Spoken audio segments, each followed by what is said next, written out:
All right. Well, good afternoon, everyone. We do still have a few people signing on, but I am going to go ahead and get us started. My name is Alicia Barton. I'm the President and CEO of NYSERDA, and welcome everyone who is on the webinar. I'm very glad to have you join us. Of course, obviously this is a difficult time for our organization and our state, and we are under Governor Cuomo's leadership, laser-like focused on doing everything in our power to help support the state's response to the COVID-19 pandemic. And the impacts it's having on our state and the public health situation and economic well-being of ourselves and our state. So even with that, and acknowledging, I want to say I hope all of you are safe and well and weathering this difficult time as best you can.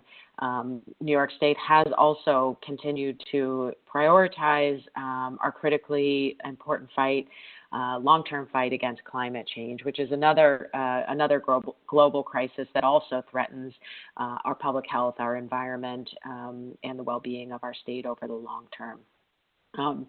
This was really reinforced by new action that was included as part of the recently enacted state budget to help us more rapidly meet our ambitious clean energy goals while also jump-starting the state's economic recovery. This was a signature proposal from Governor Cuomo as part of his budget submission, and we are extremely pleased that the legislature and the governor, despite the dramatically difficult circumstances they were facing at the end of March, were able to pass the budget on time and include the Accelerated Renewable Energy and Community Benefit Act. We're grateful for your time today for this webinar. In addition to myself, you'll hear from my colleagues, Peter Costello, who's the General Counsel of NYSERDA, and Doreen Harris, who is our VP of Large-Scale Renewables. This webinar is actually part of a three-part series to provide further insight on the recently enacted bill, the Accelerated Renewable Energy Growth and Community Benefit Act. And today's discussion will build upon the Office of Renewable Energy siting webinar held earlier this week, and next week's transmission webinar that will be hosted by our colleagues at NYPA and DPS.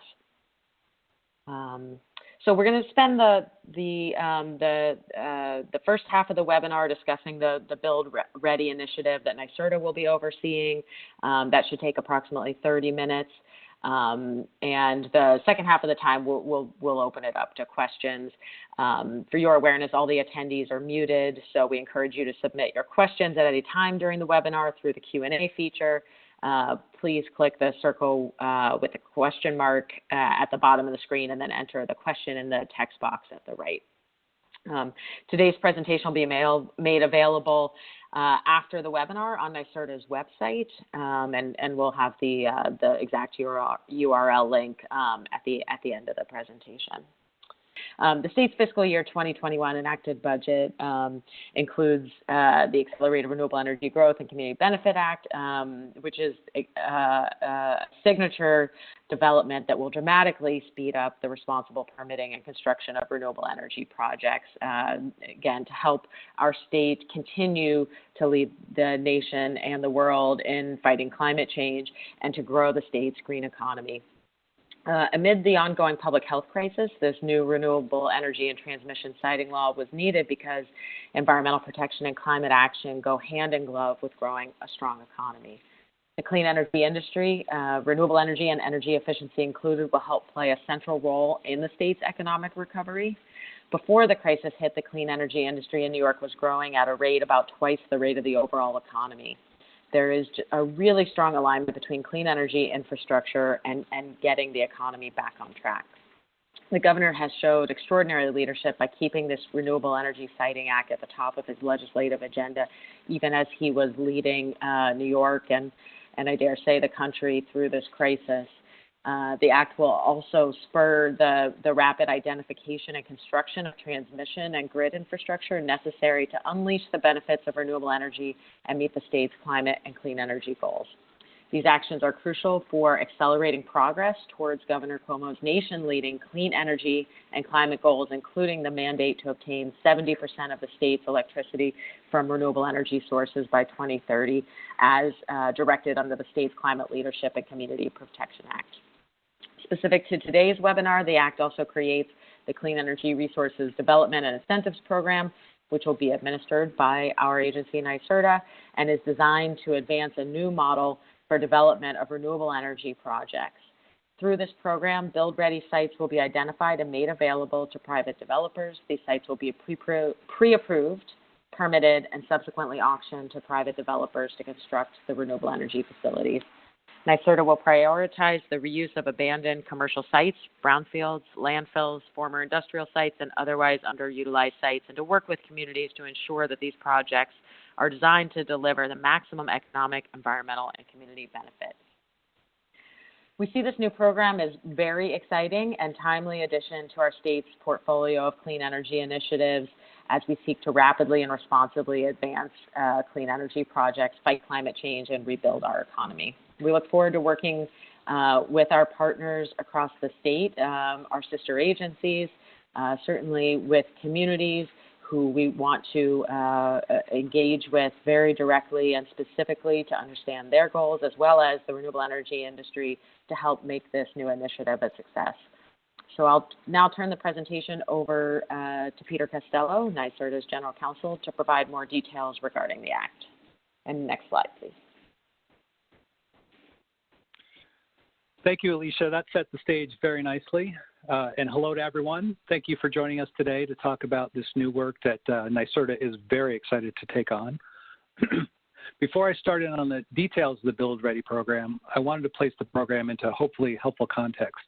And so as depicted on this slide, the Act contains three major components or pillars, if you will. First, on the left side of the slide is the new Office of Renewable Siting, also known by its acronym ORES. For those who were able to join this past Wednesday's webinar, discuss this in detail. But in short, ORES aims to expedite the permitting process for renewable energy projects in New York State, primarily by creating uniform standards applicable to all projects, so as to minimize adverse environmental impacts and focus siting concerns and community and stakeholder input on localized impacts. Today, we'll be discussing the middle second pillar, the Clean Energy Resources Development and Incentive Program, which is affectionately known as the Build Ready program.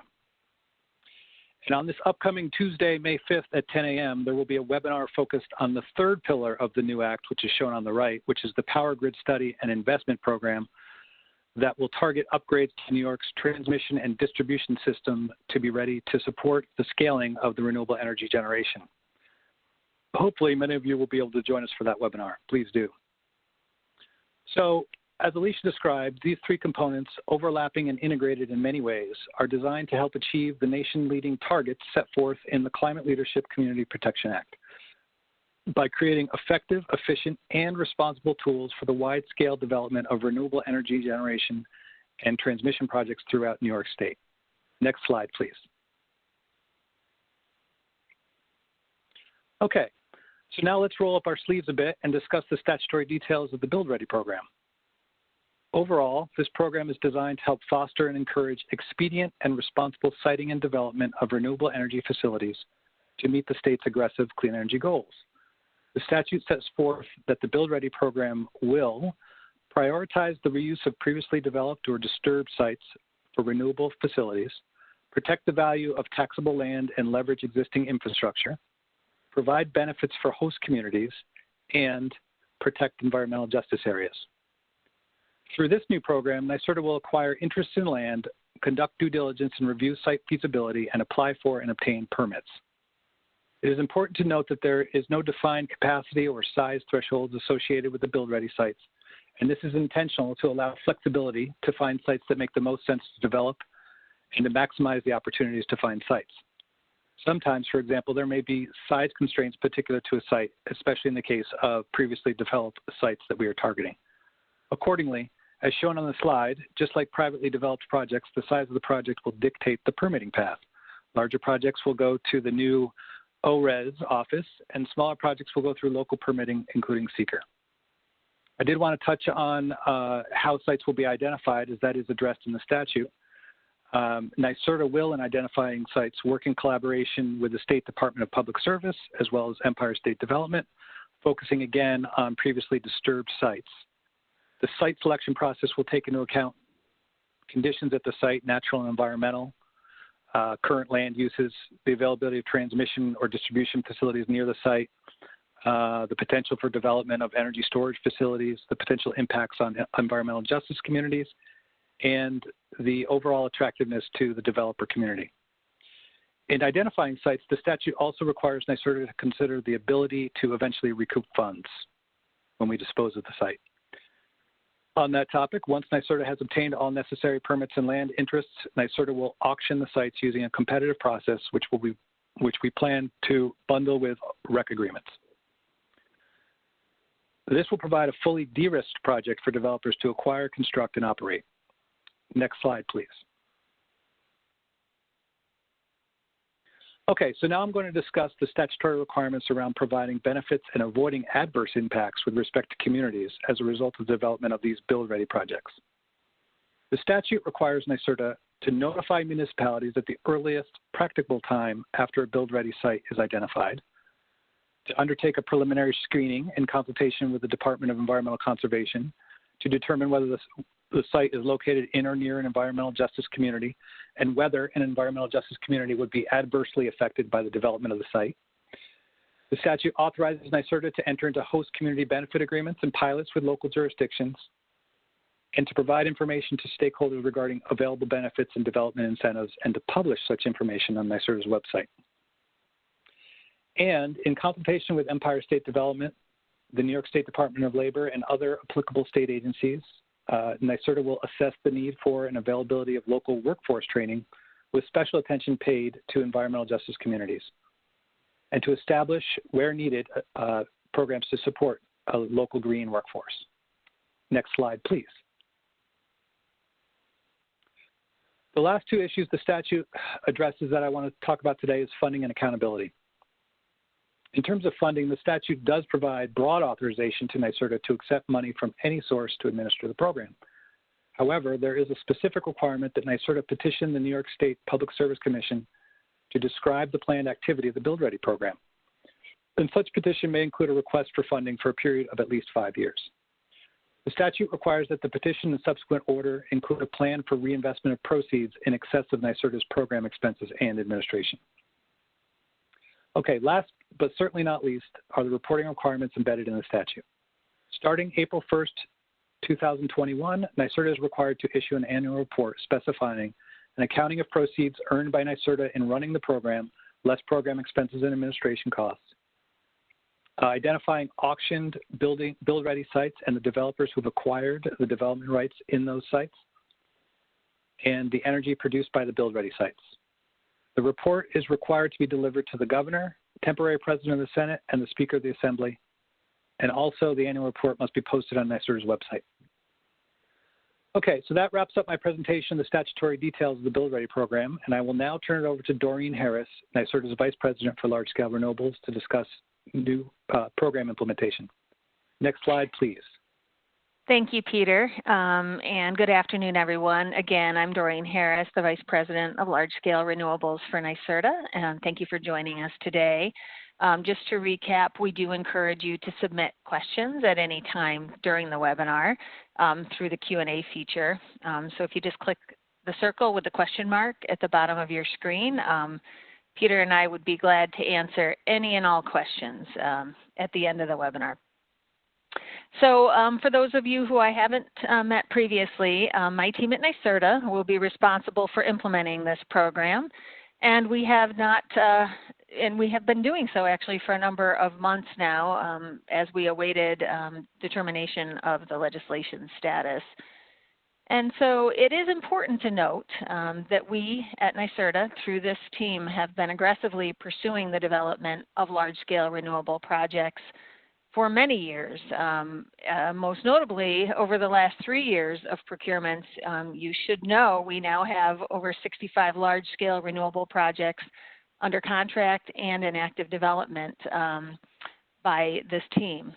However, in heading toward our 70 by 30 goal through the CLCPA, we now know this work needs to be accelerated and expanded further. And that, in a nutshell, is the purpose of this new program, to further build the market with really good projects that can bring us closer to our goals. NYSERDA, as a developer, is obviously new and unique. I would say that while we have been involved in the development of large-scale renewable projects for almost 2 decades on behalf of the state, we are able and intend to think about project development in a somewhat different way than the private market would, so as to avoid overlap, but also to bring forth different types of projects that have somewhat unique characteristics on behalf of New Yorkers. So we at NYSERDA have developed a solid level of expertise regarding what makes a strong and cost-effective project. And as well, we have significant experience working with host communities through our clean energy siting team and engaging in regulatory processes. So this program is designed to take advantage of our expertise and coupling it with ongoing work, both at NYSERDA and across the state on topics like grid modernization, and specifically with an interest in advancing projects that consider fully and extensively the public benefits in doing so. So our goal, and the goal that we will advance together with private developers, is to advance a portfolio of renewable energy projects that are both cost-effective and responsible to landowners and local communities. And so you can see from, in a general sense, the visual on the right side of the screen depicts a process. It looks a little bit like a funnel because that's how we think about it. I'll be going through each aspect of this funnel, but on the top of the funnel are all of the means by which we would anticipate projects coming into this program. And at the bottom of the funnel is the process whereby we would make those projects and those sites available to the private sector. And that is the subject of this presentation. Next slide, please. So starting at the top of the funnel, we do expect to use multiple sources to bring these sites forward for consideration. We believe that we need many large-scale renewable projects to meet our goals, dozens to move forward each year. And so when we think about the sites that we will be advancing, we expect first and foremost the communities to be very actively involved in the identification and advancement of those sites. We will be advancing a nomination process to bring those sites forward for our consideration. And we are already working carefully with state agencies to consider and advance sites as well. The focus of the program is indeed these underutilized sites, as previously described by Alicia and Peter. But there is also additional alignment, again, with our transmission planning process, statewide considerations from a mapping perspective, and again, perhaps some sites that are somewhat unique and could benefit from a co-use situation, for instance, and the like. So our goal here is, again, to state it bluntly, we are looking to augment the private sector's contributions, the significant contributions of the private sector to the CLCPA goals, and eventually to make these sites available for their ultimate development by that sector. Next slide, please. So after sites are brought forth through this, the top of the funnel, we do anticipate starting, much like a private developer would, with desktop screening analyses to determine if a site is ready and viable to advance. We will pursue site control activities for those sites, and I'll speak briefly about the engagement that we will have with host communities in doing so. We will continue to advance those sites through preliminary and eventually detailed design to increase our understanding and reduce risk with regard to the ultimate development at that site. And for those sites in which we do identify a real opportunity And for those that advance past the detailed design phase, we ultimately would submit an application to the Office of Renewable Energy Siting that Peter just described, if the project is of sufficient capacity for the permits to site a project at that site, or under seeker for the smaller projects, ultimately for the authorization to construct a project, a renewable energy project at that location. Our goal will be to secure all permits, interconnection rights, and approvals. So indeed, we will initiate the interconnection process under the applicable NYSO interconnection procedures and would involve the related utility in doing so. We recognize that all of these processes can take months and plan to commence all of these activities as early as possible for the sites that we advance. Next slide, please. And ultimately, when these sites are truly build ready, as defined by the statute, we will auction the developed sites bundled with a REC contract for ultimate development by a private developer. The goal here is to identify additional sites, but also to de-risk these sites for their ultimate development. We believe there will be not only benefits to New Yorkers from the volume of projects, but also the ultimate cost. Because of the fact that the sites will have been de-risked by NYSERDA, we expect the sites to be more developable, if you will, by the private market. It is important to note, obviously, that every right that NYSERDA has acquired through this process will be ultimately made available and transferred to the winner, if you will, of this competitive process. And that is a process that obviously may take, in some instances, months and or years to complete from beginning to end. But that's the goal of this cycle that we are now initiating. Next slide, please.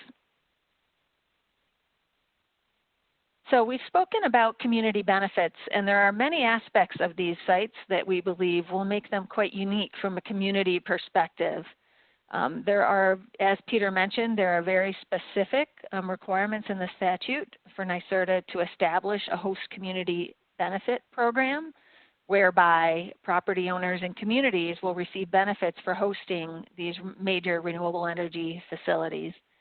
So we will, this will include pilot agreements with the municipality, but also very early on in the process, it does require a disclosure and frankly a relationship with the municipality, such that they're aware that NYSERDA is considering a site from a build-ready perspective. NYSERDA may also initiate other community benefit programs in these locations. And as described, we are required and intend to provide a public record of the availability of these benefits and report on them annually. As you heard at the webinar earlier this week, the Public Service Commission will also be establishing a program to provide a discount or credit on utility bills for the customers whose community is hosting a major renewable energy facility, and where the facility is the subject of a REC agreement with NYSERDA.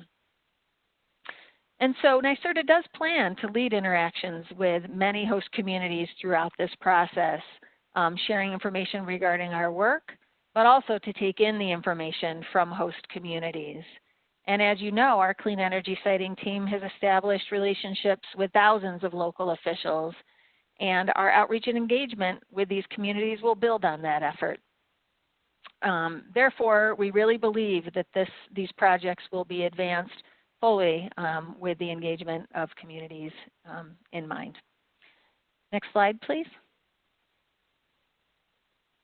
Although it is not as obvious or as perhaps as vocal in the process, it is important to note that we see workforce development and specifically attention to environmental justice sites as being part and parcel to this effort. And in fact, we already have begun our consultation with other state agencies to ensure not only the sites are considered from this perspective, but also that we make available training in the areas of the Build Ready site so as to create not only the considerations, but also the benefits to these host communities and to the workforce themselves in advancing this effort.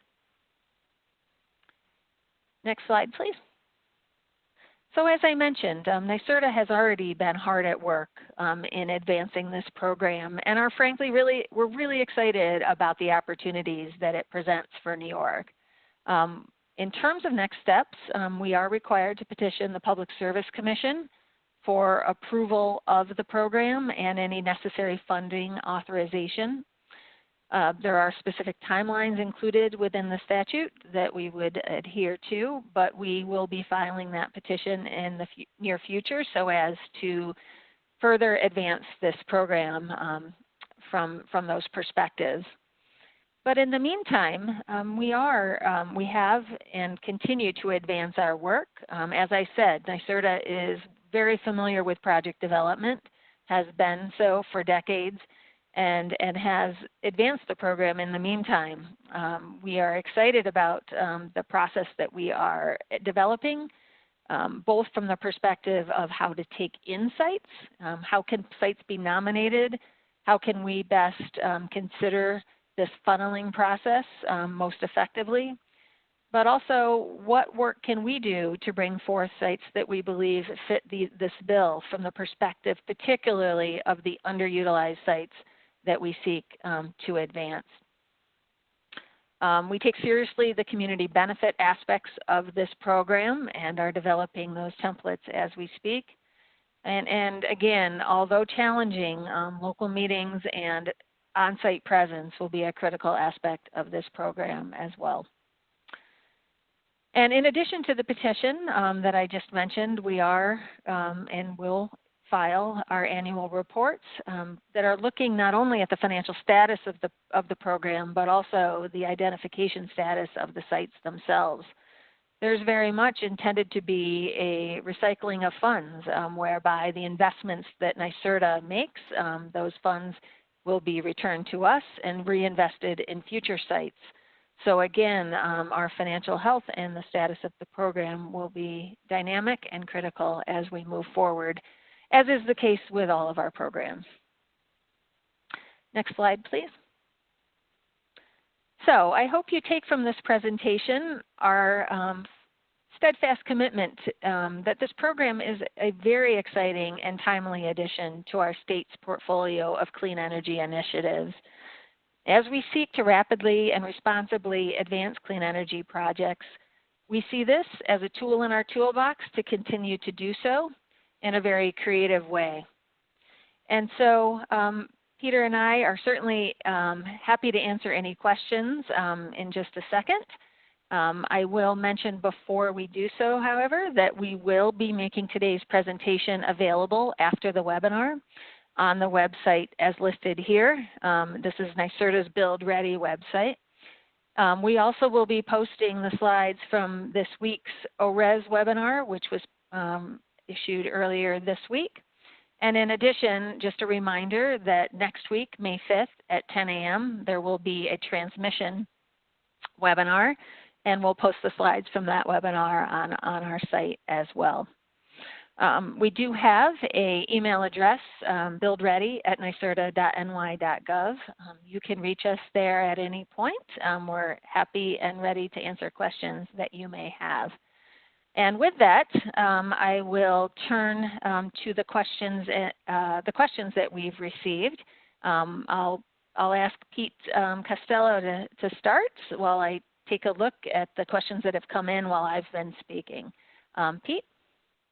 Sure, I'll take a few here that are more legal in orientation. I see a question that says, how do you define environmental justice communities? The statute actually does have a formal definition of environmental justice communities. So they're defined in the statute as a minority or low-income community that may bear a disproportionate share of negative environmental consequences. So we will look to that that definition as guidance, and we will also look to the work of the new Permanent Environmental Justice Advisory Group and the Climate Justice Advisory Group that are being set up to help us advise us in identifying these communities as well. Let me see here. Okay, another question is, will you be pursuing site control via leases or purchase or both? And secondly, will NYSERDA have the ability to exercise eminent domain to obtain site control for a desired site? So the current plan is to enter into lease option agreements. That's what we've been pursuing in the early stages of targeting and assessing sites. But we will certainly be flexible and develop sites with the ultimate disposition in mind, because we do keep in mind at the end of our development cycle, which is sort of ends at obtaining the permit, we'll be looking to dispose of the sites through auction. We're going to keep that in mind from the front end, and so we will be doing what makes sense in the end for that particular site to make it attractive to the commercial development community. As far as the eminent domain piece is concerned, there are no plans to exercise eminent domain or to use those powers within this process. A fundamental tenet of the Build Ready program is to work with communities and to find acceptable and beneficial sites. So we want to keep that in mind. From a purely legal perspective, though, the new statute, I just wanted to make clear, the new statute does not contain any eminent domain powers. I should also, for a fulsome answer, also say that NYSERDA statute does allow NYSERDA to request state DOT to exercise eminent domain on its behalf upon a determination by NYSERDA that such real property is necessary for its corporate purposes. However, as I've stated, there is no current anticipation that this power would be exercised at the present time. With that, Doreen, do you see any, ready to answer any implementation type questions? Why don't you take a look? There have been a few new questions that have come in, but I'll start at the top here with a couple of the implementation questions. It looks like there's several questions around how NYSERDA will staff this office. How will we accomplish our work, which is a great question, and one that is a combination of sources. First of all, we do have obviously on-site staff already at NYSERDA, both with regard to the clean energy siting team and the large-scale renewables team, who have particular expertise in these areas, who are already working on this process and moving sites into the funnel, so to speak. But we indeed will need to be building a larger team to advance this effort. First, through consultant resources. We are in the process, well, we have a number of consultants under contract already, and we are in the process of bringing additional resources on, both from an engineering, environment, interconnection, and legal perspective to support our efforts. And in addition, as I had indicated, and as is included within the statute, we will be filing a petition before the Public Service Commission to advance these efforts from a financial perspective, which may include the addition of staff to support the new effort as well. So it's really all of the above, and will, I'm sure, evolve over time as the office, the number of sites in our process grows. There are some questions about timeline, and timeline is exactly what we are working on as we speak, and I am certain will be included within our petition that we file, because the timeline for these processes, the timeline by which we will make these sites available to the private market is somewhat dependent on the timeline that is needed, obviously, to get them through the various processes that I identified in my flow diagram. And that will depend on the site. Some sites, as included and as described, will be smaller and will be permitted through seeker. Others will be permitted through the new siting office, which does include different timelines depending on the type of site, whether it be one of these brownfield type sites or a greenfield. And so as a result, the auction timelines will vary somewhat, but I would anticipate the overall schedule to be part of our commission filing as well. Let's see. So this is a great question, and I want to be very clear about the answer. This program in no way supplants our ongoing REC solicitations. And in fact, when we think about everything we're already doing, we're going to keep doing that in this process, and these subsequent auctions will really supplement our work. When we look at where we are and where we need to go to get to 70 by 30, it is a situation where we will need every creative idea and every renewable resource that the state can avail itself to, including, again, as has been the case, dozens of large-scale renewable projects advanced through our annual REC solicitations, and for which we have, as I said, dozens of projects moving through now, and again, our 2020 solicitation pending as well. So this is intended to supplement our existing programs, but not replace them. There are questions about costs, and very much different sites, as we all know, come with different costs to develop, and that is very much going to be part of NYSERDA's calculus in whether to advance a site into further phases of development, meaning that indeed our motivations may be different somewhat than the private market. We may advance sites that the private market normally wouldn't because they come, in our view, with benefits to New Yorkers that may not be those that the private market would necessarily recognize. And so as a result, they may not have exactly the same economics as a site that we're advancing through other processes. However, that's very much part of our deliberation. If we look at our own version of a benefit cost analysis and the site makes the cut, then it will continue to move through our process as well. Pete, while I continue to look, are there any that you have picked up in the meantime?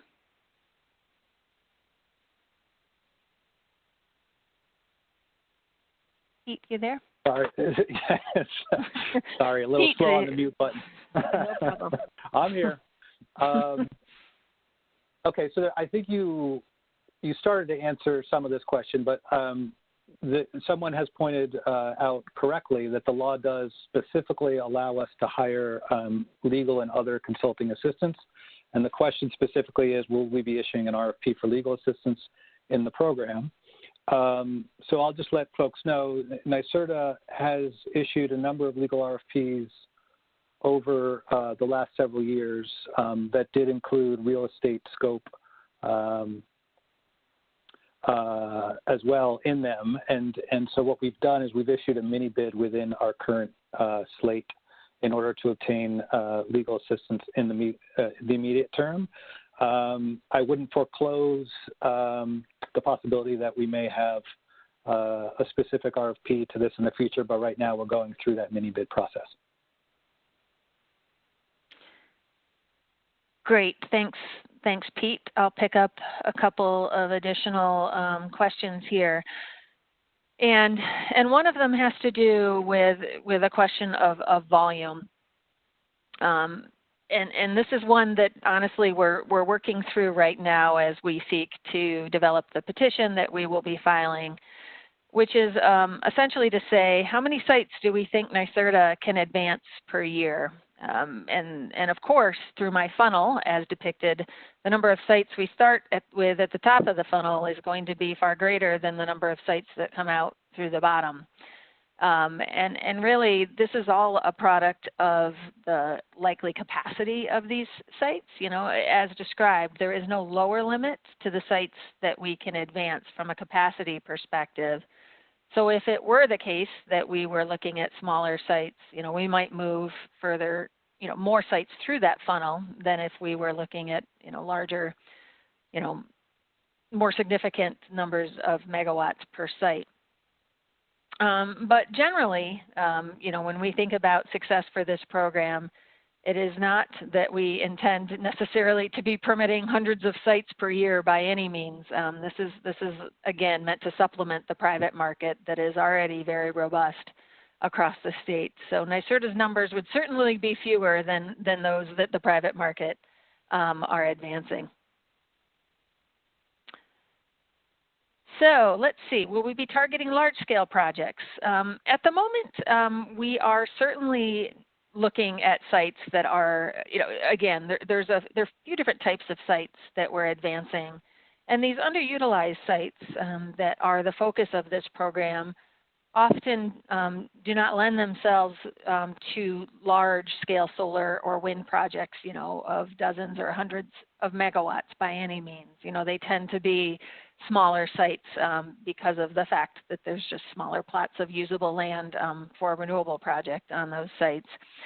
So in that instance, it would be the case that there would be perhaps smaller capacity sites that would be advanced.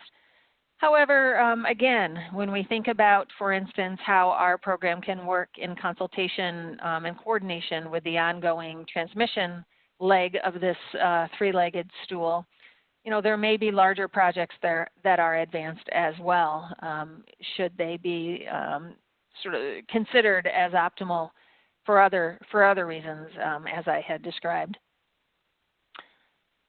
But it does not, at least at the current, in its current form, really focus on the smaller, I'll call it distributed types of projects that may be on rooftops, commercial. Those types of projects are not those that we are really considering at this point, for sure.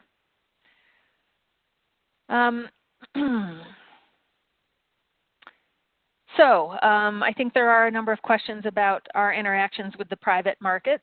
Again, to restate, our goal is not to overlap or to infringe on the development of the private sector, but rather to enhance and build on and advance areas that they would likely not be motivated to do, to advance.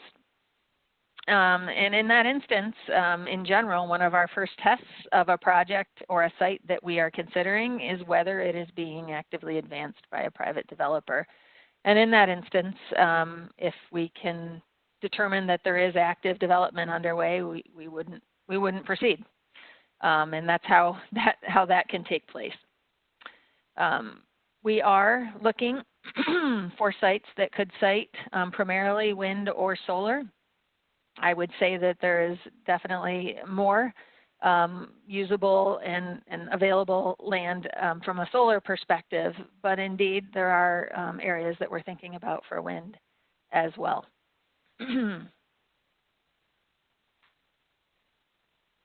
So there are questions about how the bidding process may work. Again, this will be the subject of our petition to the Commission, but in general, it is most likely the case that these projects would not be competing against other projects in NYSERDA's annual REC solicitations, but rather that there would be subject to a separate bidding process, whereby NYSERDA, for instance, would make one or more build-ready sites available to the private market. Bidders would be eligible to compete against one another for both the rights to that site and the ultimate contract, again, the REC contract that we make available to other bidders in our annual solicitations.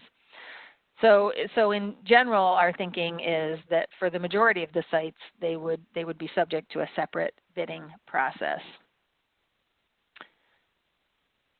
Do we believe that these projects will be in greenfields?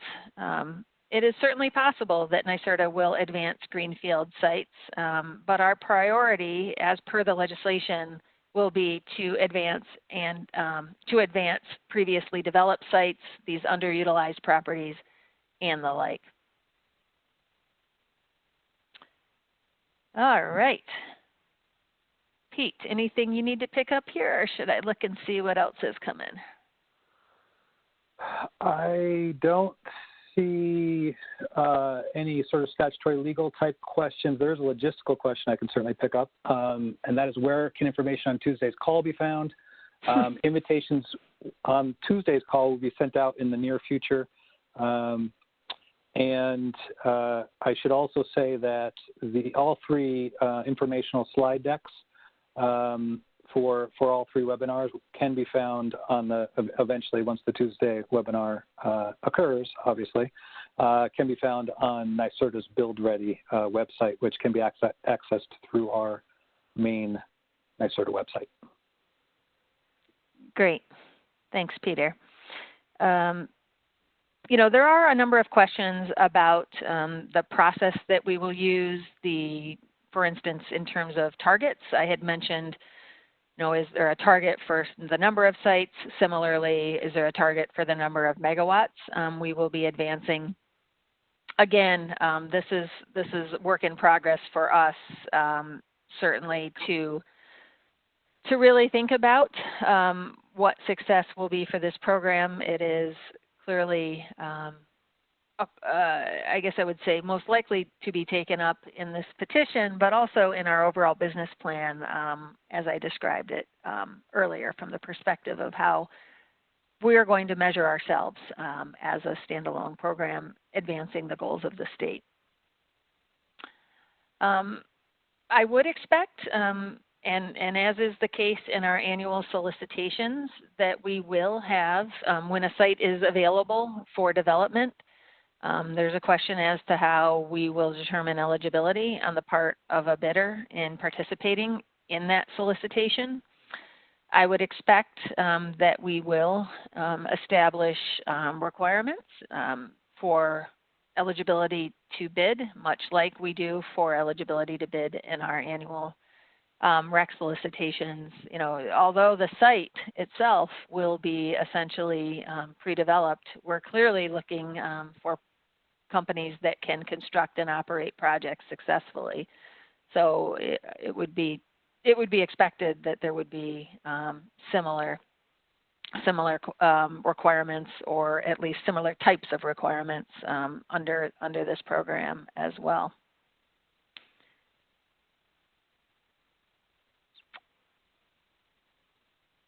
Just looking to see if I have missed any specific questions here. Looks like the ones I'm seeing are largely similar in nature to those that I have already answered. Yeah, I'm seeing the same. Mm-hmm. So I think with that, I'll just remind everyone that, again, the slides themselves will be posted on the nyserda.ny.gov/buildready website shortly. We'll remind you of the transmission webinar that it will be held next week, May 5th at 10 a.m. And just really encourage you to actively communicate with us via our new email address. We are, again, actively advancing this program in response to what I think Alicia aptly described as a very exciting and timely addition to our portfolio. So we'll look forward to actively advancing that process in the coming months, and look forward to your engagement in doing so. So with that, on behalf of, Peter? Doreen, a question just did come in that I think you might want to answer around state lands and what are our plans around citing some of these on state property. Oh, sure. Yeah, I was just closing out, Peter. Wow. No, we are comprehensive here. No, it's good. I'm glad you jumped in. No, state lands are very much part of our funneling process. The very top of the funnel included consultation with state agencies, which we are actively doing now with a number of agencies, as there are certainly lands that are public and private that can be advanced through this process. So a good example is we have been engaging with various, well, I guess I shouldn't really, or I probably would get the acronyms wrong, but we're working with a number of different agencies that just have surplus properties available that are, in fact, in some instances, quite optimal for renewable development, and those that we think could really move some of these underutilized sites forward expeditiously. So yes, we are working with other state agencies in doing so. Anything else? I think that covers it. Great. So I will wrap up and say thank you for your time. I hope everyone has a great weekend, and we'll look forward to speaking soon. Thank you. Yes, thank you very much. Have a great weekend.